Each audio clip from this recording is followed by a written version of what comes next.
How to fix display black and white in Moto G17 power. First of all, turn off sleep mode. Open setting. Now in settings, scroll down, click on home screen and lock screen.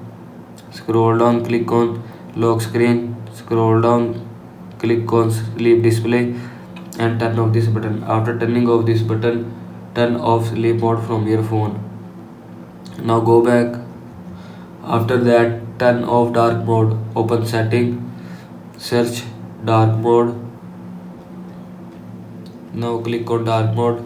Now here you will see three options: transition, dark, light. And if you want to turn off dark mode, then click on light. After click on light, turn off dark mode from your phone. Now go back.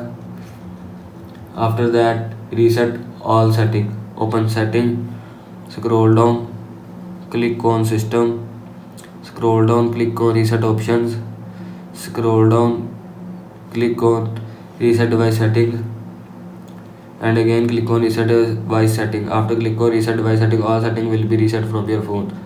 This is how you can fix display black and white in Moto G17 power. I hope so you like this video, and thanks for watching this video.